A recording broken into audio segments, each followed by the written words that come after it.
ನಗರಸಭೆಗೆ ಮೊಟ್ಟ ಮೊದಲ ಬಾರಿಗೆ ಉಪ್ಪಾರ ಸಮುದಾಯದ ಚಂದ್ರೇಗೌಡ ಅಧ್ಯಕ್ಷರಾಗಿ ಆಯ್ಕೆಯಾಗಿರುವುದು ನಮಗೆ ತುಂಬಾ ಸಂತಸ ತಂದಿದೆ ಎಂದು ಹಾಸನ ಜಿಲ್ಲಾ ಉಪ್ಪಾರ ಸಂಘದ ಜಿಲ್ಲಾಧ್ಯಕ್ಷ ಎಸ್.ಜೆ. ನೀಲಪ್ಪ ಹೇಳಿದ್ದಾರೆ.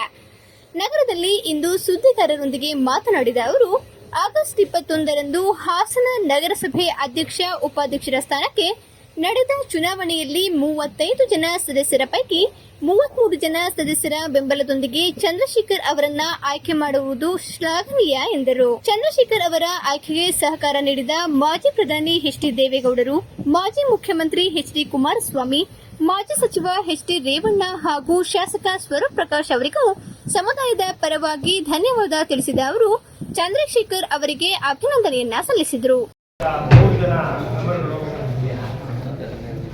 ಮತ ಚಲಾವಣೆ ಮಾಡಿ ಅವರನ್ನ ಜಯಿಸಿದಾಗಿ ಸರ್ವಾನುಮತದಿಂದ ಜಯಿಸಿದ ಮಾಡಿದರೆ ಬಹಳ ಸಂತೋಷವಾದ ಒಂದು ಸುದ್ದಿ.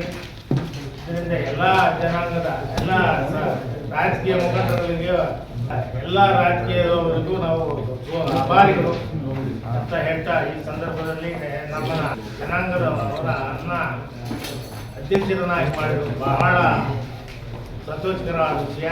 ಸುದ್ದಿಗೋಷ್ಠಿಯಲ್ಲಿ ಉಪ್ಪಾರ ಸಂಘದ ಪದಾಧಿಕಾರಿಗಳಾದ ಕೌಶಲ್ಯ, ಕುಮಾರ್, ಸುರೇಶ್, ನಿಂಗೇಗೌಡ, ಶಿವಣ್ಣ, ಪೂರ್ಣ ಇತರರು ಹಾಜರಿದ್ದರು.